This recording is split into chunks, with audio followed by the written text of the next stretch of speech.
శివాయ గురువే నమః. శ్రీ గురుభ్యో నమః. ఈరోజు పంచాంగము 14/4/2024 క్రోధినామ సంవత్సరము, ఉత్తరాయణము, వసంత ఋతువు, చైత్రమాసము, శుద్ధ షష్ఠి ఆదివారము మధ్యాహ్నం 3:45 వరకు. అలాగే ఈరోజు నక్షత్రం ఆరుద్ర నక్షత్రము తెల్లవారుజామున 5:06 వరకు ఉంది. రాహుకాలము సాయంత్రం 4:30 నుండి 6 గంటల వరకు. గుళికా కాలము మధ్యాహ్నం 3 గంటల నుండి 4:30 వరకు. యమగండ కాలము మధ్యాహ్నం 12 గంటల నుండి 1:30 వరకు.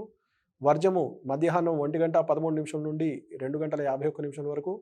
అలాగే దుర్ముహూర్తము సాయంత్రం 4:34 నుండి 5:24 వరకు. అమృత గడియలు రాత్రి 6:15 నుండి 8:33 వరకు. ఈరోజు విశేషం ఏంటి అంటే షష్ఠి ఆదివారం కలిసి రావడం మరియు ఆరుద్ర నక్షత్రం. అంటే ఆరుద్రోత్సవం అని చెప్పి, ఆరుద్ర నక్షత్రం శివుడికి సంబంధించిన నక్షత్రం, శివుని యొక్క జన్మ నక్షత్రం కాబట్టి ఆరుద్రోత్సవం అంటే ఆ శివుడికి సంబంధించిన విశేష అర్చనలు, మహన్యాసపూర్వక రుద్రాభిషేకము, రుద్రహోమము ఇవన్నీ కూడా ఇత్యాదులు నిర్వహించబడతాయి. అలాగే ఈరోజు షష్ఠి ఆదివారం కాబట్టి విశేషంగా సుబ్రహ్మణ్యేశ్వర స్వామి ఆరాధన చేసినట్లయితే మనకున్నటువంటి సర్పదోషాలు కానీ, రుణ బాధలు కానీ, నష్టద్రవ్యం సంబంధించిన విషయాలు కానీ, సంతానం లేని వారికి సంతానం కొరకు కానీ, ఆరోగ్యం కొరకు చేసేటువంటి ప్రయత్నాలు ఏవైతే ఉన్నాయో అన్నీ కూడా సత్ఫలితాలను ఇచ్చే విధంగా ఉండేటువంటి పర్వంగా చెప్పబడుతుంది. కాబట్టి ఈరోజు భక్తులందరూ కూడా విశేషంగా ఆ సుబ్రహ్మణ్యేశ్వర స్వామి వారిని ఆరాధించి క్షీరాభిషేకం చేయించుకుని, ఆవు పాలతోటి అభిషేకము, కరివేరు పూలు అంటే ఎర్ర గన్నేరు పూలతోటి అర్చన, లేని పక్షంలో ఎర్ర గులాబీలు కానీ,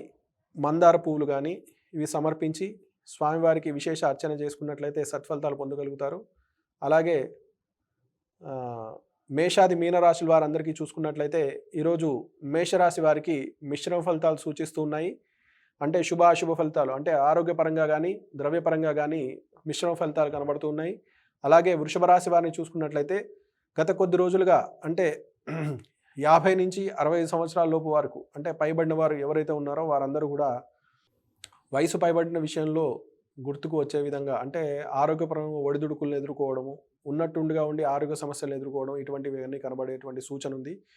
కాబట్టి జాగ్రత్త వహించడం మంచిది. జాప్యం చేయరాదు.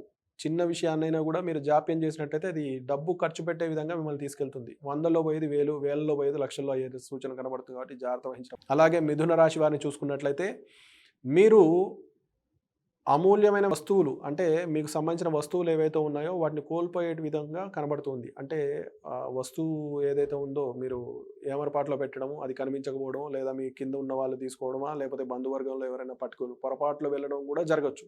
ఇలా మీ యొక్క మనస్తాపానికి గురయ్యేటువంటి అవకాశం కనబడుతుంది. కాబట్టి జాగ్రత్త వహించడం మంచిది. అలాగే కర్కాటక రాశి వారిని చూసుకున్నట్లయితే మాతృవర్గీకుల పరంగా మీకు వచ్చేటువంటి వార్తలు ఏవైతే ఉన్నాయో మీకు కొంచెం ఇబ్బంది కలిగించినప్పటికీ మీ అత్తగారి ఇంటి పరంగా అంటే ఇప్పుడు మీ భర్త పరంగా ఏవైతే ఉన్నాయో అన్నీ కూడా ఆశాజనకంగా ఉండడం వల్ల అవన్నీ కూడా సమతుల్యం అవ్వడం కనబడుతూ ఉంటుంది. అలాగే సింహరాశి వారిని చూసుకున్నట్లయితే వృత్తిపరంగా, వ్యాపార పరంగా, కుటుంబ పరంగా, సామాజిక పరంగా అన్ని విధాలుగా మీకు మంచి పేరు ప్రఖ్యాతులు, మన్ననలు పొందడం జరుగుతుంది. అలాగే డబ్బు కూడా వచ్చేటువంటి యోగం ఉన్నప్పటికీ మీ యొక్క భాగస్వాములు కానీ, లేకపోతే మీ పక్కన ఉన్న వారు ఎవరైతే ఉన్నారో మిమ్మల్ని పక్కద్రోవ పట్టించే విధంగా వ్యవహరించడం జరుగుతుంది. కాబట్టి మీరు ఇబ్బంది పడే సూచన ఉంది. కాబట్టి జాగ్రత్త వహించడం మంచిది. అలాగే కన్యా రాశి వారిని చూసుకున్నట్లయితే గత కొద్ది రోజులుగా పెండింగ్లో ఉన్నటువంటి వ్యవహారాలు అంటే ఒక సంవత్సరం పాటుగా మీరు చేస్తున్నటువంటి లావాదేవీలో సత్ఫలితాలు లేవు, వదిలేద్దాం అనుకునే సమయంలో వాటి నుంచి ఒక వార్త రావడము, లేదా వాటి నుంచి మంచి ఫలితాలు పొంది వాటిని మీరు యోగదాయకంగా చేసుకునేటువంటి సూచన కనబడుతుంది. కాబట్టి జాగ్రత్త వహించడం మంచిది. అలాగే తులారాశి వారిని చూసుకున్నట్లయితే ఆరోగ్యపరంగా కొంచెం ఒడిదుడుకులను ఎదుర్కొన్నప్పటికీ ఈ రోజు పూర్తయ్యే సమయానికి మీరు చక్కటి మంచి దృఢమైన చిత్తంతో, మంచి సంకల్పంతో మీ యొక్క కార్యక్రమాలన్నీ కూడా మళ్ళా చేసుకుని పూర్తి చేసేటువంటి దిశగా మీరు వ్యవహరించే శైలి కనబడుతుంది. అలాగే వృశ్చిక రాశి వారిని చూసుకున్నట్లయితే కుటుంబ పరంగా మీరు అన్ని రకాలుగా మీరు వెన్నుముక్కుగా ఉండి మీరు ముందుకు నడిపించడము, మీ యొక్క నిర్ణయాలన్నీ కూడా మంచి యోగదాయకంగా ఉండడము, మంచి ఫలితాలను ఇచ్చే విధంగా ఉన్నాయి. కాకపోతే మీ ఆరోగ్యంలో ఉన్నటువంటి చిన్న చిన్న సమస్యలు ఏవైతే ఉన్నాయో మీకు అది ఇంకా ఎన్ని రోజులు ఇది అనేటువంటి ఒక బాధ అనేది మిమ్మల్ని ఇబ్బంది పెట్టేటువంటి సూచన కనబడుతుంది. కానీ అది మీరు పెద్దగా తీసుకొని ఇబ్బంది పడకూడదు. అవి తొలగిపోయేటువంటి దిశగానే ఉన్నాయి. కాబట్టి చక్కగా మీరు ముందుకు వెళ్తే సత్ఫలితాలు పొందేటువంటి సూచన కనబడుతుంది. ధనస్సు రాశి వారు అన్ని రకాలుగా మీకు యోగదాయకంగా ఉండి ప్రతి ఒక్క విషయం కూడా మీకు సత్ఫలితాన్ని ఇచ్చే విధంగా కనబడుతూ ఉంటుంది. అలాగే కొంతమంది వారి యొక్క స్వప్రయోజనాల కోసం మీ దగ్గరికి వచ్చి మీతోటి సత్సంబంధాలు ఉన్నట్టుగా వ్యవహరించి, బాగా పరిచయం ఉన్నట్టుగా వ్యవహరించి మిమ్మల్ని మీ దగ్గర సొమ్ము చేసుకునే విధంగా వారు వ్యవహరిస్తూ ఉంటారు. కాబట్టి జాగ్రత్త వహించడం మంచిది, మాయలో పడకూడదు. అలాగే మకర రాశి వారిని చూసుకున్నట్లయితే పెండింగ్లో ఉన్న వ్యవహారాలు ఏవైతే ఉన్నాయో అవన్నీ కూడా మీరు పూర్తి చేయగలుగుతారు. దైవానుగ్రహంతో మీరు ఒక మంచి ఫలితాన్ని పొందేటువంటి సూచన కనబడుతుంది. ఉద్యోగం లేని వారికి ఉద్యోగం వచ్చేటువంటి సూచన కనబడుతుంది. అలాగే డబ్బు పరంగా కూడా మీకు కొంచెం నష్టం ఉన్నా అవన్నీ కూడా నేను తీర్చుకోగలను అనేటువంటి నమ్మకము, భరోసా అనేది మీకు భగవంతుడు ఇవ్వడం జరుగుతుంది. కాబట్టి మీరు ఎటువంటి సంకోచం లేకుండా ఆ భగవంతుడి మీద భారం వేసి ముందుకు వెళ్ళవచ్చును. కుంభరాశి వారు గత కొద్ది సంవత్సరాలుగా ఉన్నటువంటి ఇబ్బందులు, ఈతి బాధలు లేదా మీరు చేస్తున్నటువంటి ప్రయత్నాల్లో వైఫల్యాలు ఇవన్నిటిని కూడా నేను ఎలా తొలగించుకోవాలి అనేటువంటి సంకల్పం ఏదైతే ఉందో, అంటే ఒక ఇనుముని దెబ్బలు కొడుతుంటే అది వెపన్, అంటే ఒక ఆయుధంగా ఎలా తయారవుతుందో మీరు కూడా ఆ విధంగా తయారయ్యి ప్రతి ఒక్క సమస్యను కూడా ఎదుర్కొనేటువంటి స్థితి, ఆ ధైర్యము, స్థైర్యం అమ్మవారు మీకు ఇచ్చే విధంగా నడుస్తూ ఉంటుంది.